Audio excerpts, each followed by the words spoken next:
Welcome back to SnowRunner, guys, and today we're going to be having a look at the EarthRunner by JonJonHotRod. Now, this mod is a console-friendly mod, and I will make a pinned comment down below when this mod makes its way to consoles after being tested and approved.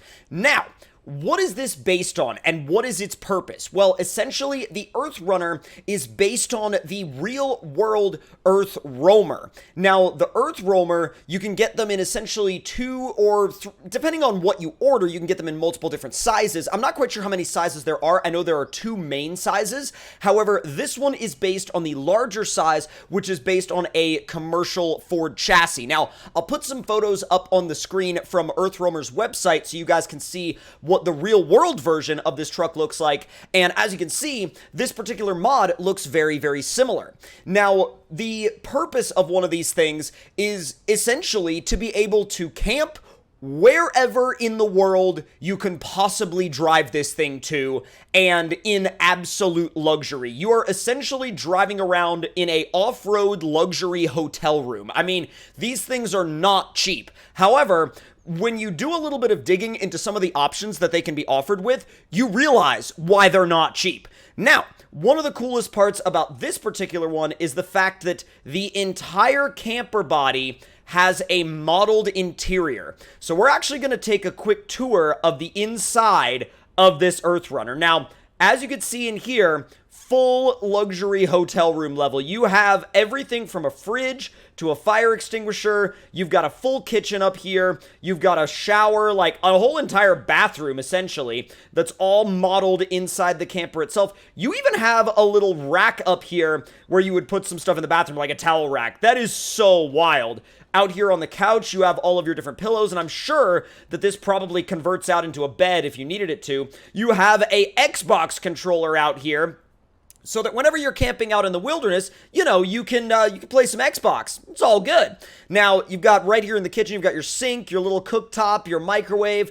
Up here, you've got another loft bedroom area. So incredibly cool. And then you come down here into the cab, and you have full front and rear seating. You've got the two captain's chairs in the back and the two up here in the front with a fully functional dash and like steering wheel, all of that good stuff. And now it's time to take this thing for a drive out here on TNB trails. But before we do that, we've got to get it into the garage and get it customized. But let's see how it sounds first. Let's fire it up.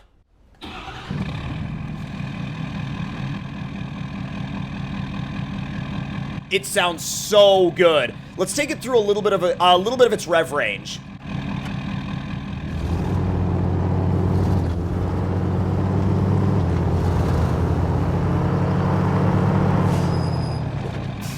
It's got that really kind of gritty commercial vehicle sound to it for sure.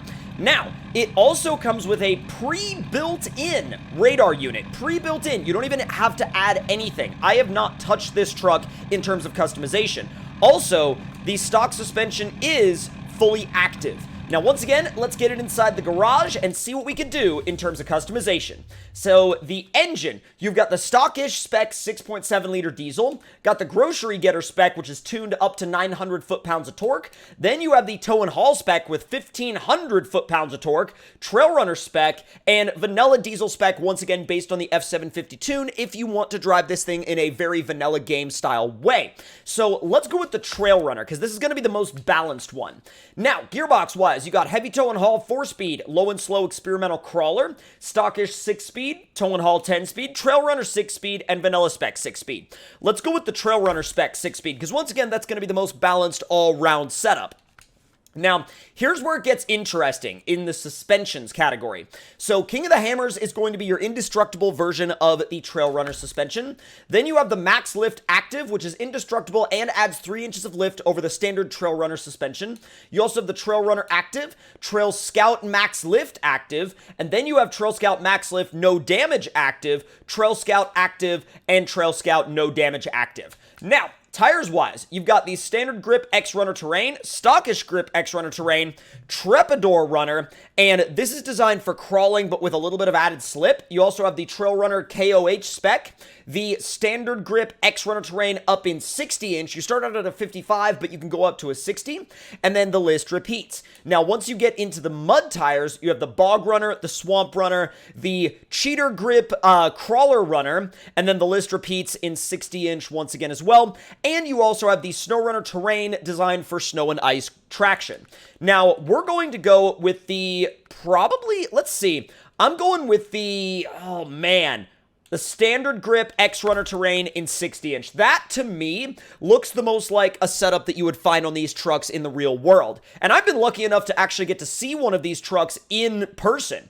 Now, let's see. We're going to go with the TrailRunner spec winch, diff lock installed. We can do a pintle hitch or a shorty hitch. I'm probably... Oh, dude, I didn't even notice the fact that it's got a rear-mounted winch as well. That's really, really cool. Let's go with the shorty hitch just to have it. And repair and fuel goodies, we're going to add the maximum amount. And then off-road gear, you've got the invisible snorkel, the TrailRunner snorkel, or the TrailRunner recovery boards. We're going to go with the snorkel and the recovery boards. We've also got the spare tire and onboard repair parts and the EarthRunner onboard radar, which are both pre-installed.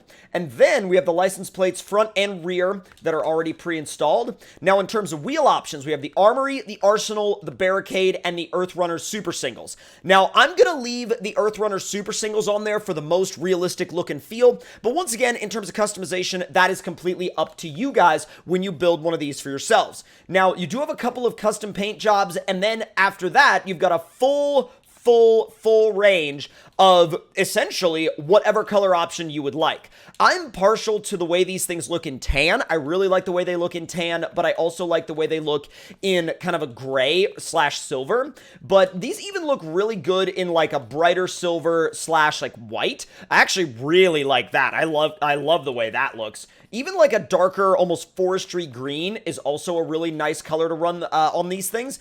I'm gonna go with the, if I can get back to it, one of the, it's not quite fully like bright white, it's like a silvery white. I definitely dig that.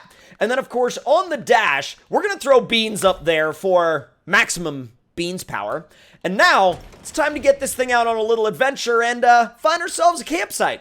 Now, once again, some of you will notice that I did not go for the normal summer testing grounds that I normally use in my videos, but I really didn't feel like taking this to summer testing grounds would do it justice. So that's why we're out here on TNB Trails.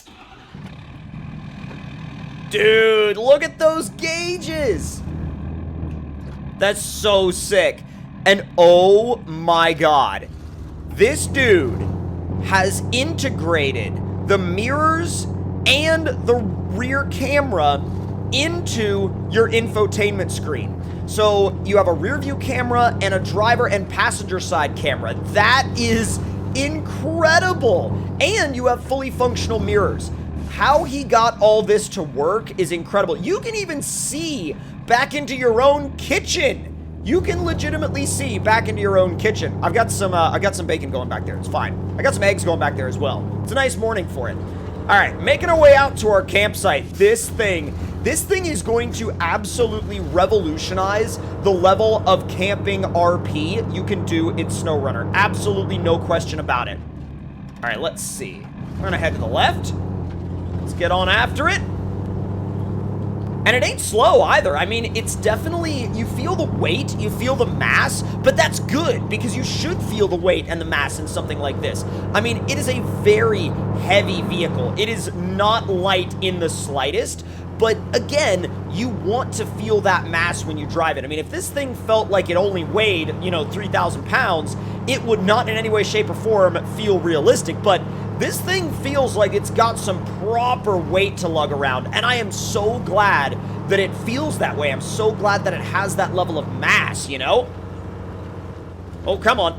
It turns a lot better when you have it in four-wheel drive, which is super ironic because, IRL, you obviously wouldn't run this thing in four-wheel drive just right down the highway, but here in the game, it genuinely turns better, both on pavement and on dirt if you have it on. It's just one of those odd quirks of SnowRunner. Now, we're going to make our way over the bridge. We're not doing the rock bridge this time because the rock bridge in this would be...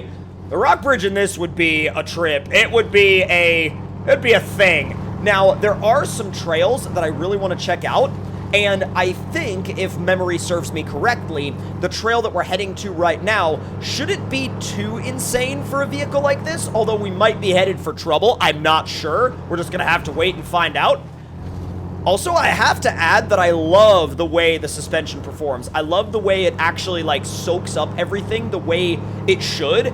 But also, you gotta think, the amount of weight and the amount of mass that this suspension is supporting is huge. And the amount of tuning work that had to go into it is absolutely tremendous. I mean, it's essentially holding up a commercial truck with a bus on top of it. Oh, look at the radar unit! Oh, that's so cool. Listen to the noise it makes. That's the best. That's the freaking best thing ever. All right, let's raise that suspension up. Oh, wait, let me make sure that it's up. Yep, it is. Diff lock always on, which I'm very, very, very glad about. And let's see how we do on this water crossing. Holy smokes.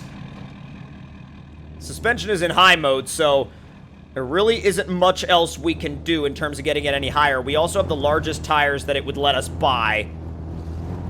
Woo! Trying not to scratch up my over $1 million RV. Just like casual, you know what I mean?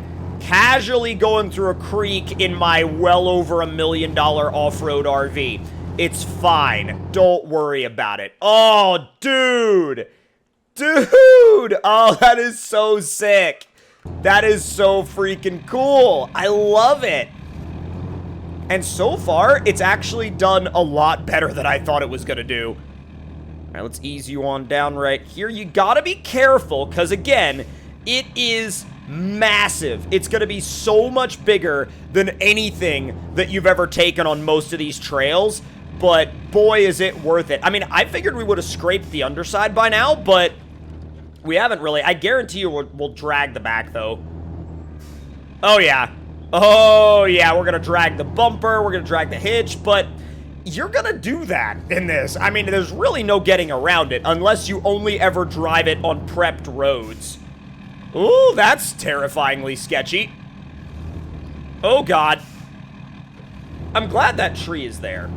Like, I'm genuinely glad that tree is there, but I've gotta say, like, at the same time, I'm gonna just ease my way up through here and cross my fingers and hope for the best that I don't end up in a Hammond moment. Ooh, it's times like this when I'm so glad that JonJon tuned the center of gravity so well. Whoa! Easy. I'm going into low. Oh, that actually feels great. The long wheelbase is very strange out here, but it's honestly not bad. Like, it's weird, but again, it's not bad. And I can't stress enough how it might be strange to some people, but it's never gonna be a bad thing. And plus, God, look at that. It's only gonna be a bad thing when you get to a really tight corner. And when you get to a really tight corner, rip. Enjoy yourselves, is what I could say on that one. I want to go into automatic mode, but at the same time, I really don't want to go into automatic mode. Because whoa! Flopping it. Okay. Yo, where does that go? Does that go to a... Oh, it loops back on itself. Although that ridge could be a nice place to camp. I'd be down for that. Because remember, in this thing, you can camp anywhere. You can legitimately camp anywhere, and it's not, like, an issue. It's never an issue. See, on trails like this thing does not care. You can throw it in automatic, and it's not gonna care. And again, that center of gravity is so well-tuned and so well set up on this suspension that, like, you're golden in most scenarios. Although that turn right there almost got sketchy because it got tight, and there was a tree on the inside, and I am in a vehicle that's about 3 miles long. But again, don't worry about it. It's fine. Whoa. Come on. There you go. Dude, that's so sick. Okay, I thought there'd be a camping spot up here. I was very obviously and very clearly wrong. However, once we find a campsite, I guarantee that we will set up camp. Now, if you guys enjoyed this look at the EarthRunner, make sure to let me know your thoughts and opinions in the comment section down below. And if you're new around here and you would like to see more, make sure you hit that subscribe button and, of course, turn those notifications on. And I will see you guys next time. Talk to y'all later. Hope you guys enjoyed.